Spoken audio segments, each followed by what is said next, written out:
अपराध राज है और जब उनके अपराध को लेकर जो आक्रोश है उत्तर प्रदेश की जनता में, क्योंकि लगातार अखिलेश जी की सरकार अपराधियों को संरक्षण दे रही है और इसलिए उत्तर प्रदेश में विकास तो नहीं हुआ लेकिन अपराधियों का और अपराध का ग्राफ जरूर बढ़ा है। उसको लेकर जब उसके आंकड़े में विस्तार से आपको बताऊंगा कि कितना अपराध का ग्राफ बढ़ा है और अपराधियों के हौसले किस तरह से बुलंद हैं, तो पूरा उत्तर प्रदेश में आज आक्रोश है। बहन बेटियां सुरक्षित नहीं हैं और हमारी बहनें स्कूल और कॉलेज जाने से भी डरती हैं, क्योंकि ऐसा वातावरण निर्माण वहां हो चुका है। और जब घटना कोई घटित होती है तो अपराधियों के खिलाफ अखिलेश जी की सरकार कार्रवाई नहीं करती है, बल्कि कोई अगर एफआईआर कराने जाता है तो उसको ही प्रताड़ित किया जाता है, उसी को जलील किया जाता है। उत्तर प्रदेश के कुछ आंकड़े हैं जो मैं आपके समक्ष रखना चाहता हूं, और मैं इसलिए रखना चाहता हूं कि श्रीमान अखिलेश यादव जी के जो एक बहुत नजदीकी चचा जान हैं, उन्होंने विधानसभा को गुमराह करने की भी कोशिश की और उन्होंने कहा पता नहीं कौन सी उनकी रिसर्च टीम है जो ये कहती है कि उत्तर प्रदेश में ग्राफ में 33% की गिरावट आई है। मैं आदरणीय मुलायम सिंह यादव जी को भी और उनके जो युवराज हैं श्रीमान अखिलेश यादव जी को भी मैं आग्रह करना चाहूंगा कि ये आंकड़े उत्तर प्रदेश सरकार के हैं। राज्य अपराध ब्यूरो के आंकड़े के मुताबिक उत्तर प्रदेश में पिछले एक साल यानी कि 2014 से 2015 में 161% की दुष्कर्म के मामलों में 161% की वृद्धि हुई है। अखिलेश जी, आप थोड़ा ध्यान से सुनेंगे, इनको तो लगता है कि आपको जो जानकारी है थोड़ा आपको शायद उन जानकारियों को दुरुस्त करने का भी मौका मिलेगा। राज्य अपराध ब्यूरो के आंकड़े के मुताबिक उत्तर प्रदेश में पिछले एक साल में दुष्कर्म के मामले 161% बढ़े हैं। दुष्कर्म के मामलों में 161% की वृद्धि हुई है। ये आंकड़े अखिलेश सरकार के लिए, अखिलेश सरकार को शर्मसार करने वाले हैं, लेकिन जिन्होंने बेशर्मी का चोला पहना हो उनको शर्म कहां से आएगी, ये भी एक रिसर्च का विषय है। उत्तर प्रदेश के अंदर 2014 में 3,467 दुष्कर्म की घटनाएं हुई थी, जो 2015 में बढ़कर 9,075 हो गई। यूपी के अंदर पिछले साल जो रेप के केस के जो आंकड़े आए थे, वो जो नेशनल के जो आंकड़े हैं उससे एवरेज अगर हम देखें तो डबल है, दोगुने हैं। महिलाओं के प्रति उत्तर प्रदेश में जो अपराध बढ़ा है, पूरे देश में अगर महिलाओं के प्रति अपराध बढ़ा है तो उसमें अव्वल अगर कोई है तो वो उत्तर प्रदेश है। 2014 में महिलाओं के प्रति अपराध के 38,467 मामले दर्ज किए गए, जो कि 2013 के मुकाबले 18% ज्यादा थे। मार्च 2016 तक उत्तर प्रदेश में 13,144 हत्याएं हुई, 2,103 बलात्कार की घटनाएं हुई, 6,333 लूट चोरी और 1,282 अपहरण की घटनाएं रजिस्टर्ड हुई। ये सब मामले वो हैं उत्तर प्रदेश में, आप रिपीट सुनना चाह रहे हैं। मार्च 2016 तक उत्तर प्रदेश में 13,144 हत्याएं, 2,103 बलात्कार, 6,333 लूट चोरी डकैती और 1,282 अपहरण की घटनाएं रजिस्टर्ड हो चुकी हैं। ये वो चीज है कि यूपी में अपराध की जो वास्तविक घटनाएं वो इससे कहीं ज्यादा है, क्योंकि कई घटनाएं तो थाने में रजिस्टर्ड ही नहीं होती हैं। और इसका सबसे बड़ा उदाहरण आप लोगों ने देखा, क्योंकि आप नेशनल मीडिया में है, दिल्ली के नजदीक जब बुलंदशहर की घटना हुई तो पहली बात तो केस को रजिस्टर्ड ही नहीं किया गया, और केस जब दबाव में, मीडिया के दबाव में जब रजिस्टर्ड भी हुआ तो उसमें इस तरह की धाराएं लगाई गई कि अपराधियों को कैसे छोड़ा जाए। और उसके बाद पराकाष्ठा देखिए असंवेदनहीनता की कि अखिलेश जी के जो सबसे खास नजदीकी चचा हैं वो उस घटना को कहते हैं कि राजनीतिक घटना है, उसको राजनीतिक कलर देने की कोशिश कर रहे हैं कि उसमें उनको राजनीतिक बू आती है। और उससे भी ज्यादा शर्मसार करने वाली घटना तब हुई जब अखिलेश यादव ने अपने चचा जान के बयान की वकालत की। तो ये सरकार उत्तर प्रदेश के ऊपर एक कलंक है, और जब मौका मिलेगा प्रदेश की जनता को लोकतांत्रिक तरीके से, ये अपराधियों को जो संरक्षण देने वाली सरकार है, इस कलंक को धोने का काम उत्तर प्रदेश की बहन बेटियां निश्चित रूप से जरूर करेंगी। इस पूरे जो आंकड़े मैंने आपको बताए, इन आंकड़ों को लेकर जिस तरह से घटनाएं उत्तर प्रदेश में बढ़ रही हैं, जनता में आक्रोश है। और इस आक्रोश को लेकर जब भारतीय जनता पार्टी के कार्यकर्ता विधानसभा का घेराव कर रहे थे, शांतिपूर्ण तरीके से वहां प्रोटेस्ट कर रहे थे, तो ये मुगलिया जो सरकार लखनऊ के अंदर है, उस मुगलिया सरकार ने निहत्थे शांतिपूर्ण तरीके से जो कार्यकर्ता प्रोटेस्ट कर रहे थे, बर्बरता पूर्वक लाठीचार्ज किया। बड़ी संख्या में हमारे कार्यकर्ता घायल हुए। पुलिस ने देखा नहीं कि चोट कहां किसको लगेगी, कितने लोगों के सिर फूटे हैं, किसी का हाथ टूटा है, किसी का पैर टूटा है। बर्बरता पूर्वक अखिलेश के इशारे पर, आजम खां के इशारे पर वहां पर बर्बरता की पुलिस ने, और आंख बंद करके लाठियां चलाई और वहां आंसू गैस के गोले छोड़े गए। तो ये मुगलिया सरकार का जो बर्बरता है वो सामने आई। और हमारा गुनाह, कार्यकर्ताओं का गुनाह इतना था कि वो अखिलेश जी जो कुंभकर्ण की नींद सो रहे हैं, जो अपराध उत्तर प्रदेश में बढ़ रहे हैं, लगातार बहन बेटियों का उत्पीड़न वहां बढ़ रहा है, उसके खिलाफ लोकतांत्रिक तरीके से प्रोटेस्ट किया। और उसके बाद जो बर्बरता अखिलेश की सरकार ने की, वो उसका मैंने जिक्र किया। और उससे भी ज्यादा झूठे मुकदमे हमारे नेताओं पर बनाए गए। जो नेता उस दिन लखनऊ में भी नहीं थे, उनके खिलाफ भी एफआईआर रजिस्टर्ड की गई, पूरा राजनीति से प्रेरित। अपराधियों के खिलाफ कोई केस रजिस्टर्ड नहीं होता, अपराधियों को खुली छूट दी जाती है। जवाहर बाग के अंदर श्रीमान अखिलेश जी 80 से ज्यादा बार खुफिया विभाग के लोगों ने, अखिलेश यादव जी, आपको जानकारी दी थी कि जवाहर बाग के अंदर अपराधी एक गढ़ बना रहे हैं, वहां एक किला बना रहे हैं, अवैध हथियार उनके पास हैं, लेकिन आपने कोई कार्रवाई नहीं की। परिणाम यह हुआ कि मुकुल द्विवेदी जैसे जो जाबाज हमारे अधिकारी थे, एसपी, उन्हें शहादत देनी पड़ी, उनकी जान चली गई। एसओ संतोष यादव की जान चली गई। तो जहां जानकारियां हैं उसके बावजूद भी आप, क्योंकि आपकी साठगांठ अपराधियों के साथ है, आपकी साठगांठ भूमाफिया के साथ है, आपकी साठगांठ बलात्कारियों के साथ है, जो अपराध करने वाले हैं उनके साथ आपकी साठगांठ है, और जनता पूरी तरह से त्रस्त है। मुझे लगता है कि आपको जनता की जरूरत नहीं है, और चुनाव आप अपराधियों के दम पर जीतना चाहते हैं। इसलिए लगातार अपराधियों को बढ़ावा देना, अपराधियों को संरक्षण देना शायद आपकी ये सोच बन चुकी है। दूसरा, ये भुआ जी और भतीजी जी का जो जुगलबंदी है, भुआ और भतीजे की जो जुगलबंदी है, इसका एक मैं उदाहरण आपके सामने रखना चाहता हूं। जिस तरीके से 21 जुलाई को बीएसपी के लोगों ने, बहुजन समाजवादी पार्टी के लोगों ने लखनऊ की सड़कों पर प्रोटेस्ट किया, श्रीमान अखिलेश यादव की पुलिस मूक दर्शक बनकर देखती रही और सरेआम नसीबुद्दीन सिद्दीकी उत्तर प्रदेश की बहन बेटियों को अपमानित करते रहे, और आज तक अखिलेश जी आपने उस व्यक्ति को गिरफ्तार नहीं किया है। और उस अपराध के लिए बहन मायावती जी ने भी माफी नहीं मांगी है।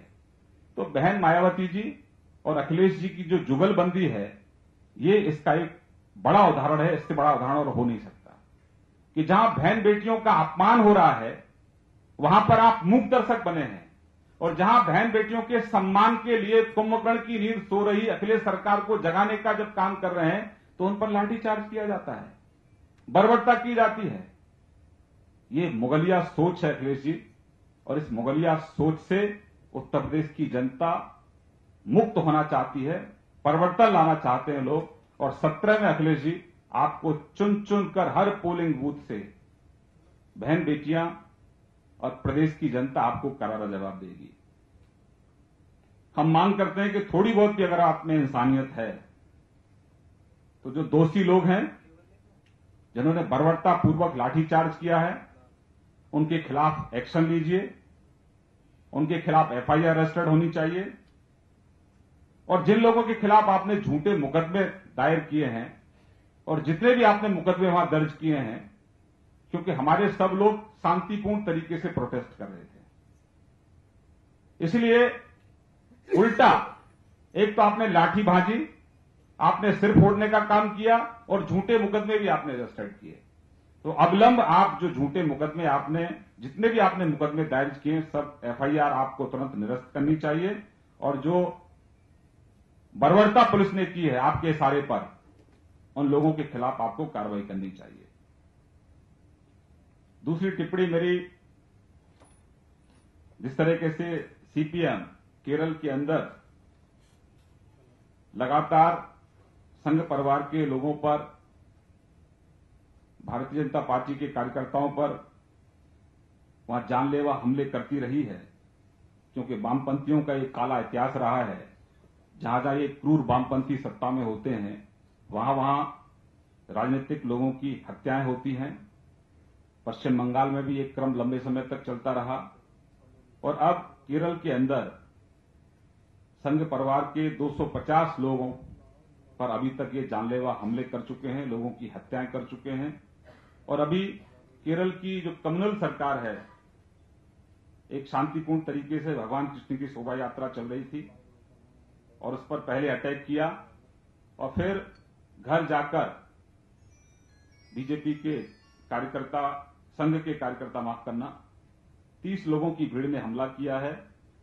और ये बर्बर और कम्युनल केरल की सरकार ने अभी तक जो हमलावर हैं उनके खिलाफ कोई केस रजिस्टर्ड नहीं किया है, बल्कि उल्टा आरएसएस के जो स्वयंसेवक हैं 6 लोग, उनके खिलाफ मुकदमा दर्ज किया है। तो हम केरल सरकार से मांग करते हैं कि राजनीतिक द्वेष की भावना के कारण जो आप राजनीतिक लोगों की हत्याएं कर रहे हैं, इन पर आपको अविलंब विराम लगाना चाहिए, अन्यथा परिणाम इसके बहुत गंभीर होंगे।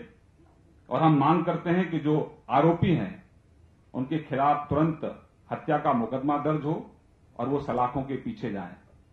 और जिन लोगों के खिलाफ आपने आरएसएस के लोगों के खिलाफ केस रजिस्टर्ड किया है, वो केस आपको तुरंत उस केस को आपको कैंसिल करना चाहिए और जो अपराधी हैं उनके खिलाफ आपको केस रजिस्टर्ड करना चाहिए।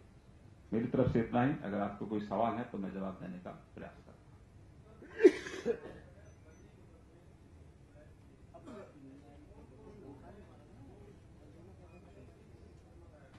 बहुत लोग हैं, उसकी सूची हम आपको दे देंगे। सूची में अगर बताऊंगा तो लंबा समय निकलेगा।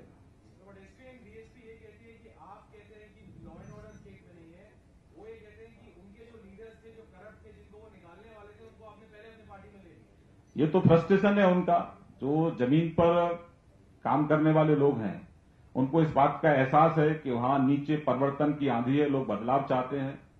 क्योंकि 15 साल से सपा, बसपा और कांग्रेस का कुशासन उत्तर प्रदेश में है और उत्तर प्रदेश में परिणाम उसका यह है कि वहां अपराध का राज है, जिसे हम महाजंगल राज कहते हैं। लोगों ने पहले मुलायम सिंह जी को देखा, उसके बाद फिर बहन मायावती जी को देखा और अब लोग अखिलेश की सरकार को देख रहे हैं। तो जो अपराधी पहले मुलायम सिंह जी की सरकार में थे, जब बहन मायावती जी आई तो उन्होंने अपराधियों ने झंडा बदल लिया, वो बीएसपी में चले गए। अब जब अखिलेश जी की सरकार आई तो वो अपराधी फिर सपा में आ गए। तो ये गठजोड़ है जो लगातार उत्तर प्रदेश के लोगों को लूटने का काम कर रहा है, उत्तर प्रदेश के लोगों को प्रताड़ित करने का काम कर रहा है।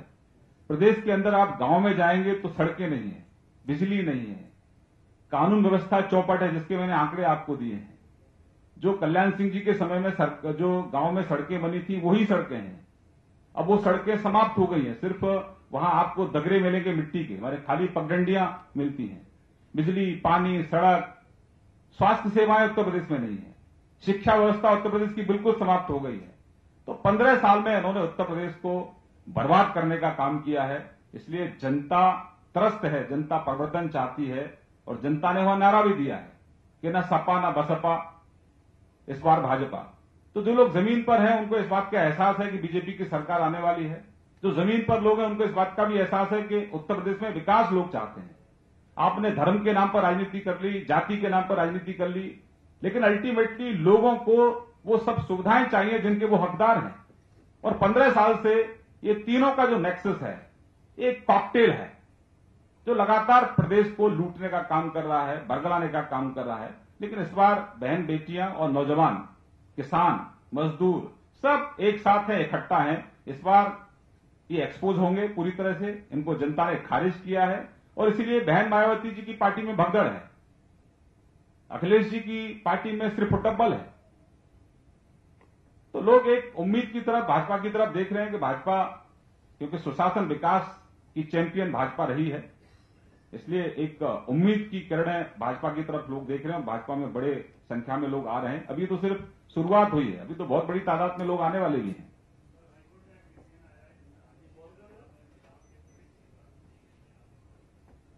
देखिए, उसमें कुछ मुस्लिम महिला कार्यकर्ता लंबे समय से वो लड़ाई लड़ रही थी। ये महिलाओं के अधिकार की लड़ाई है, कोर्ट का फैसला है, निश्चित रूप से स्वागत योग्य फैसला है।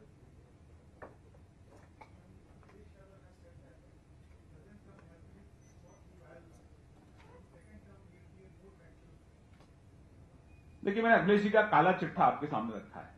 ये काला चिट्ठा है, ये आईना है अखिलेश जी। अगर इसको देखेंगे तो मुझे लगता है कि उनको इस बात का एहसास होगा कि पूरी तरह से विफल रहे हैं और हर मोर्चे पर विफल रहे हैं। बिजली प्रदेश में नहीं है, विफल हुए। लोगों को गांव में पीने का पानी नहीं मिलता, विफल हुए। किसान को खेत के लिए पानी नहीं है, विफल हुए। बहन बेटियां सुरक्षित नहीं है और उल्टा अपराधियों को आप संरक्षण दे रहे हैं। किसी भी मोर्चे पर अगर आप देखें अखिलेश जी, आप कहीं पर भी सफल नहीं है। अगर आप सफल हैं तो सिर्फ आप अखबार में 3 पेज के विज्ञापन में सफल हैं और टीवी पे जो एडवर्टाइजमेंट दे रहे हैं उसी में आप दिखते हैं, उसके अलावा कहीं नहीं दिखते। और उसमें भी मैं आप एक मीडिया की खबरों के आधार पर मैं कहना चाहता हूं कि ये जो इनकी जो गुंडई है सपा की प्रदेश में, अगर कोई अखबार और टीवी इनको दिखाने की कोशिश करता है तो उसको धमकाने का भी काम ये लोग करते हैं। कि मीडिया के लोगों को भी ब्लैकमेल करते हैं। जो रैली प्रोटेस्ट वहां हुआ वो कम से कम लोगों तक पहुंचे, उसके लिए भी गैग ऑर्डर लगाने की कोशिश की गई। लेकिन आप कितना भी गैग ऑर्डर लगा लीजिए अखिलेश जी, या आपकी जो चचा हैं, अब आपकी सरकार में कई मुख्यमंत्री हैं, कई चचा अलग अलग तरीके से प्रदेश को लूटने का काम करते हैं। तो आप एक चचा हैं जो मीडिया पर गैग ऑर्डर जारी करते रहते हैं। लेकिन आप कितना भी छुपाइए, छुपने वाली चीजें नहीं है। आपका जो असली चेहरा है, जो घिनौना चेहरा है, जिसमें अपराध के जो आंकड़े मैंने दिए हैं, ये दाग जो हैं ये मिटने वाले नहीं हैं। जनता निश्चित रूप से लोकतांत्रिक तरीके से एक एक दिन का बदला आप लोगों से लेंगे। आज बीजेपी उत्तर प्रदेश में आज कई सपा के नेताओं ने ज्वाइन किया है। आप आरोप लगाते हैं कि सपा के नेता नहीं करते हैं, इस तरह की उसके बावजूद बीजेपी में शामिल हो रहे हैं। तो इससे आपको क्या दिक्कत है? बड़ी संख्या में लोग भाजपा की तरफ आ रहे हैं। बहन मायावती जी जो तानाशाह हैं, तिलक तराजू और तलवार इनको मारो जूते चार, एक तरफ तो वो नारा देती हैं, एक तरफ देती है सर्जन सुखाय सर्जन हिताय। ये तो कॉन्ट्रडिक्टरी है। आप जूते भी मारने का काम करते हैं, फिर सर्जन हिताय की बात भी करते हैं। तो आप दलितों के नाम पर, आपने दौलत से आपकी मोहब्बत है, दलितों से आपकी कोई मोहब्बत नहीं है। दलितों के नाम पर आप सीटों को बेचते हैं। हर सीट की एक कीमत होती है। तो लोग वास्तविकता को समझते हैं कि दलितों के प्रति आपका कोई रुझान, दलितों के उत्थान के लिए आपके पास कोई रोड मैप नहीं है। आप जब सत्ता में आती हैं तो 30,000 से ज्यादा दलित उत्पीड़न के मामले रजिस्टर्ड होते हैं, 1100 से ज्यादा दलितों की हत्याएं होती हैं। आपकी नाक के नीचे कानपुर के पास ट्रक रौंद देता है दलितों को, और जब लोग प्रोटेस्ट करते हैं तो आप उल्टा जो प्रोटेस्ट करने वाले लोग उन पर गोली चलाते हैं। एक दलित की उसमें हत्या हो जाती है और उस दलित की जो डेड बॉडी है उसको भी आप घर वालों को नहीं देती हैं, पुलिस वालों से आप नहर में फेंकवा देती हैं। तो ये चेहरा है बहन मायावती जी का, असली चेहरा। तो इसलिए आक्रोश है लोगों में कि किसी का उत्थान नहीं है, सिर्फ उद्योगपतियों का उत्थान है या अपराधियों का उत्थान है।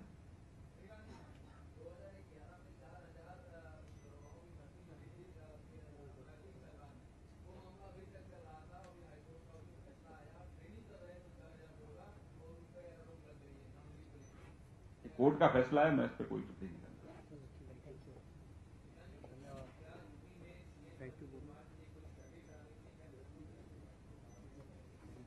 देखिए, कुछ दुष्प्रचार हमारे बारे में जरूर होता रहता है। मैं आपको स्पष्ट कर दूं, संघ कोई सर्वे नहीं कराता है। कहीं से किसी ना किसी तरीके से कुछ लोग खबरें प्लांट करते हैं। आप गुमराह मत होइए, आप अच्छे लोग हैं। और उत्तर प्रदेश में सुशासन और विकास हमारा चेहरा है, क्योंकि उत्तर प्रदेश को उसी की जरूरत है। बहुत बहुत धन्यवाद।